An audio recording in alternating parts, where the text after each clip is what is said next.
when you're all alone, and the time moves slow. When you're not on your own, and the time moves slow. Let's talk materials before jumping into this tutorial. So you're going to first need your cake base color, an icing color, your big piping color, and your cherry color. I'm using 100% acrylic yarn for this project, but you could choose any yarn you prefer. I'm also using the 5.5 crochet hook. You're also going to need scissors and your paper mache box. A hot glue gun is optional, but it is super handy, especially for beginners. If you prefer, you can sew or crochet the pieces together, but hot glue just makes it a little quicker and easier.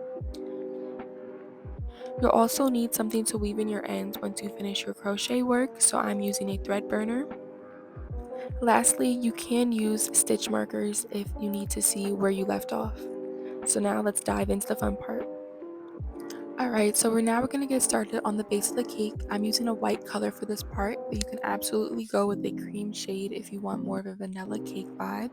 So we're going to first start by making a foundation chain that wraps around the outside of your cake box. You want this chain to fit snugly around the box, not too tight, but not too loose, just right so it hugs the box nice.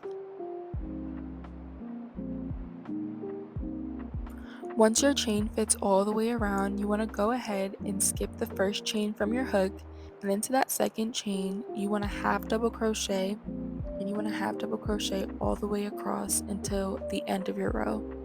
So how you half double crochet is by yarning over. You'll have 3 loops on your hook, and you want to pull through all 3 loops. You want to repeat this until you get to the end.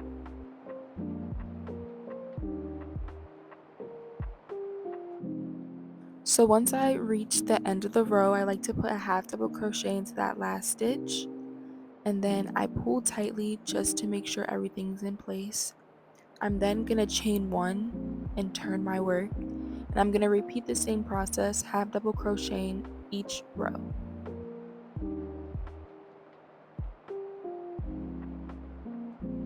You'll keep repeating this row by row until your panel is tall enough to fully wrap around the sides of your cake box.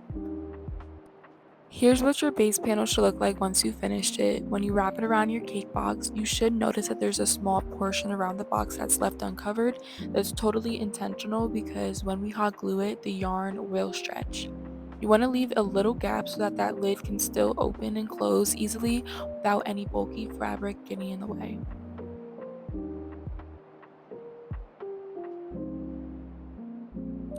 Next, we're going to move on to the top of the cake box, and for this part, I'm using the same color as the base, and we're going to start off with a slip knot, and we're going to start with a foundation chain. We are following the same exact concept here, and we're going to start by chaining a length that matches the top of your box.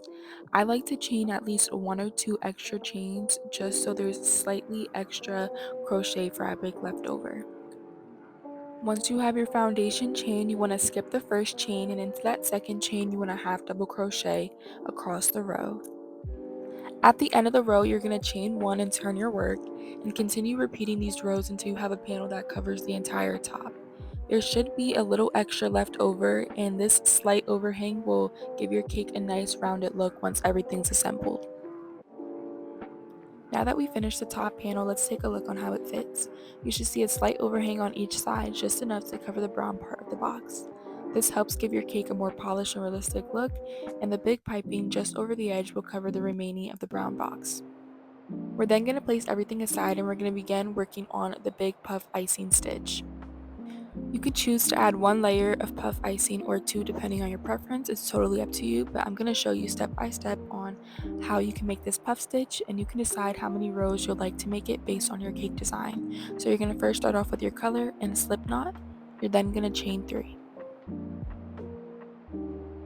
After chaining 3, you're then going to, in the first stitch, make a single crochet.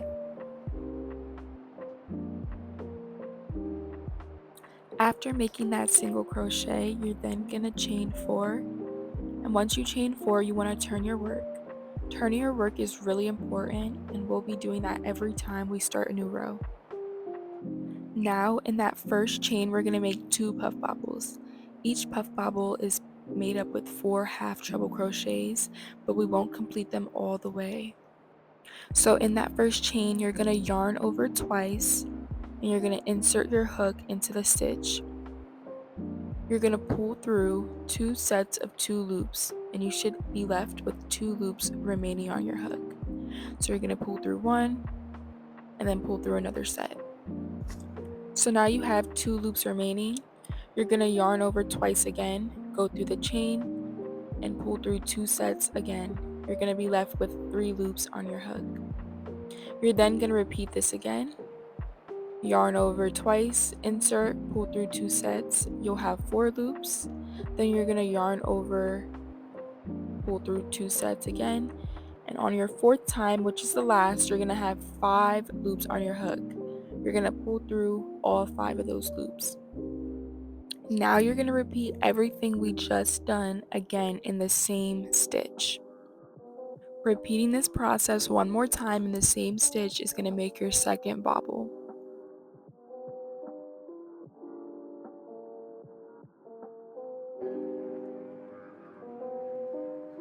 Alright, I'm going on to my 4th bobble. I'm going to go ahead and have 5 loops on my hook and I'm going to pull through all 5 of those loops. You're then going to see that it starts to make a puff. We're then going to chain 1 and turn our work. The first stitch that we see, we're going to skip over that stitch, and into that second stitch we're going to make a single crochet.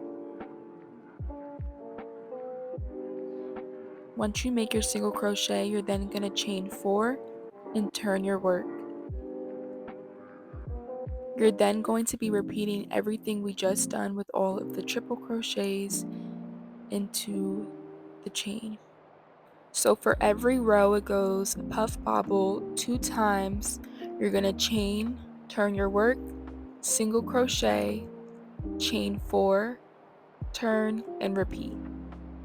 The most important steps are when you turn your work. You want to make sure you're turning your work every time you're chaining 1 and every time you're chaining 4. You also want to make sure you're skipping over that 1 chain and single crocheting into that second loop. Feel free to rewind and rewatch the video if you have any confusion. If you do have any questions, feel free to connect with me on social media. I'll be happy to help.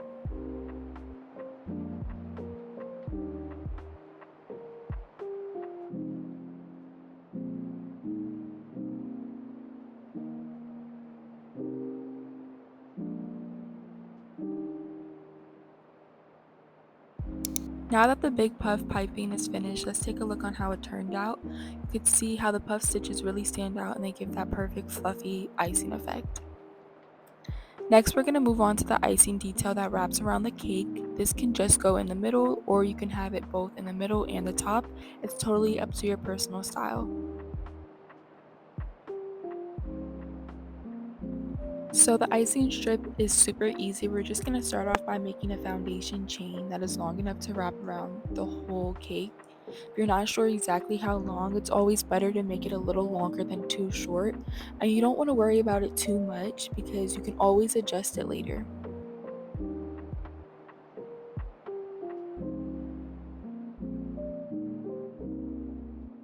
So once your chain is long enough, we're going to go ahead and finish off the one end and we're going to leave the other end open. So leaving it open gives you flexibility because if it turns out if your chain is too long and you want it to wrap around a little shorter, you can just unravel the extra stitches at the open end and it's nice and easy without having to restart your foundation chain.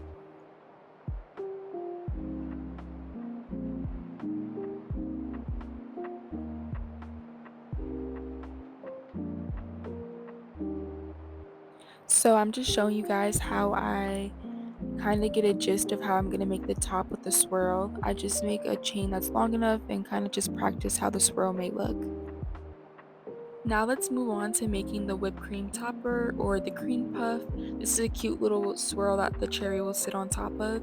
And we're going to first start with a white color yarn or a cream colored and we're going to chain 16 chains.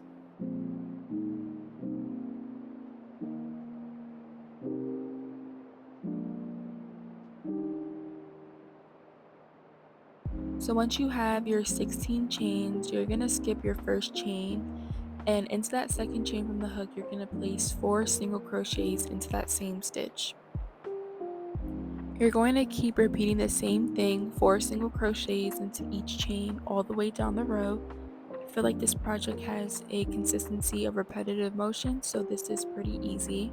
And as you work your way across, you'll notice that the piece is going to start curling naturally, and that's what creates the fluffy and whipped texture.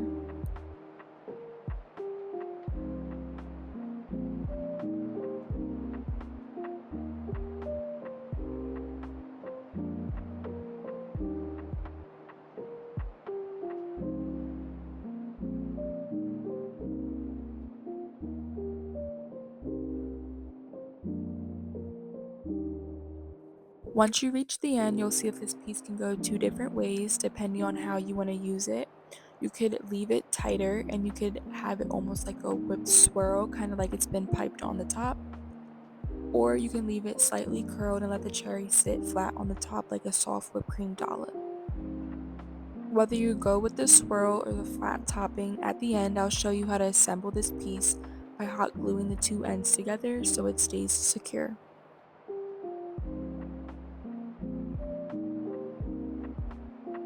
Now we're going to move on to making the cherry, which adds the perfect touch right in the middle of your cake. We're going to start with a red yarn, and we're going to start off with a magic ring. Once you have your magic ring, you're going to do 6 single crochets into the magic ring.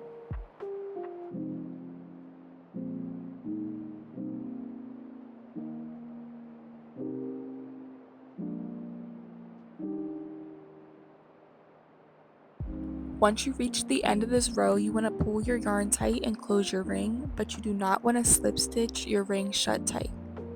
You just want to start off and start going into your second row. To start off your second row, you're going to go into that first stitch and you're going to do a single crochet increase, which is just placing 2 single crochets into the same stitch. In your next stitch, you're going to place 1 single crochet. And in that third stitch, we're going to place another single crochet.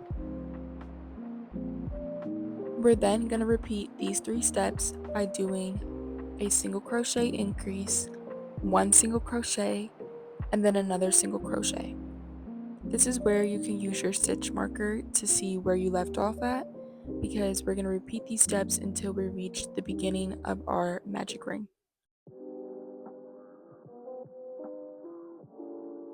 Once we finish doing our single crochet increases and our other single crochets following, you can start to see the bottom of the cherry start to build up.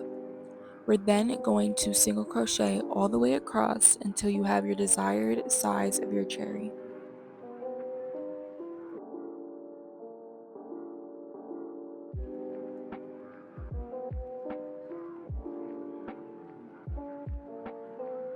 Once you built up your cherry and you reach the end, you want to turn your cherry inside out and you want to begin stuffing your cherry to make your cherry a little bit firm. I like to stuff it with scrap yarn just because of how small the cherry is.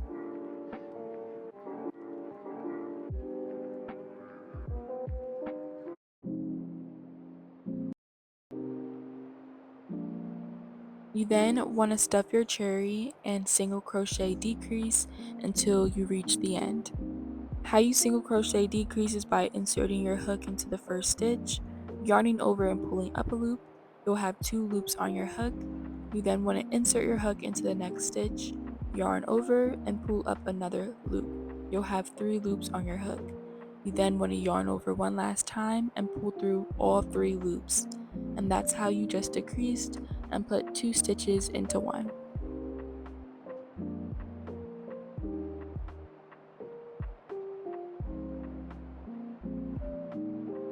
Once you're finished with your cherry, I just like to leave that little yarn hanging out because I like to use that as my cherry stem, which I'll show you in the last clip of assembling. Alright, so now that we have all of our panels ready for our cake, we're ready to assemble. Before assembling, we're going to weave in the ends, and if you're like me and absolutely dread weaving the end yarns, we're going to love this. It's the Etockai Rechargeable Thread Burner. It's a must-have when it comes to crochet and sewing projects. It's rechargeable and uses a Type-C charging port, and on full charge you could use it up to 100 times. It adds a perfect layer of extra protection. You can grab yours from my TikTok shop, link down below. Free shipping and 35% off. So now moving on to the fun part, which is assembling the cake. Assembling the cake is pretty self-explanatory, but I'm still going to show you guys how I manage. I'm first starting off by placing the base of the cake, and we're going to hot glue that. I believe a little hot glue works wonders.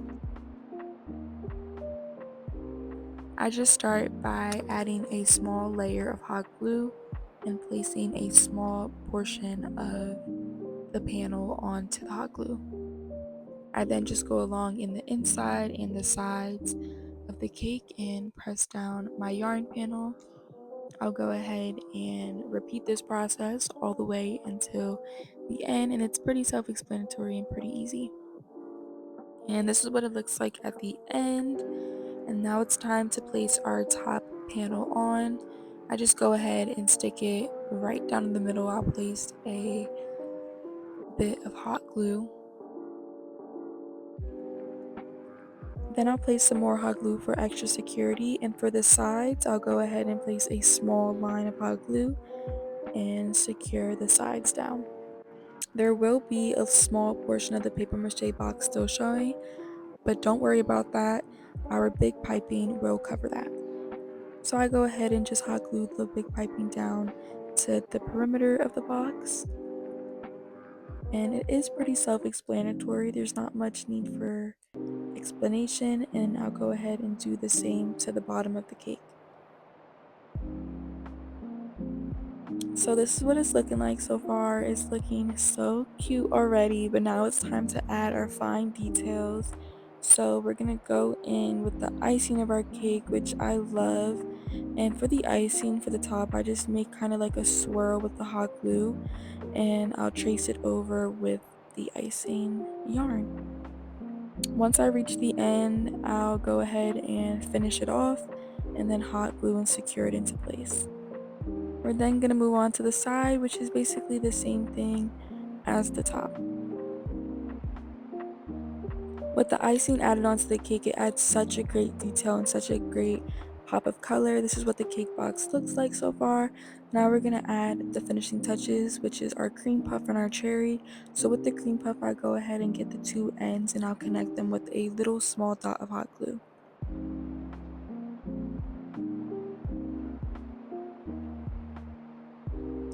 Then I'll go ahead and place it right in the middle of the cake, and that just adds perfect space for the cherry that's going to go right in the middle. The cherry, it's pretty self-explanatory. I'll cut the tail end to make a little cherry stem and then hot glue it in the middle. Now that the cake is all done, this is what it is looking like, and it is so adorable. And that's a wrap on the finished cake box. It's super beginner friendly and can be customized in so many fun and creative ways. If you have any questions, drop them in the comments down below, or feel free to connect with me on one of my social medias linked down in the description box. I'm always happy to help out. If you'd like a tutorial on how I made this circle cake piece, let me know down below and I would love to hear your ideas for future projects. Don't forget to tag me at PurelyArtful if you recreate this. I would love to see your amazing creations. Thanks so much for tuning in, and I will see you in the next one.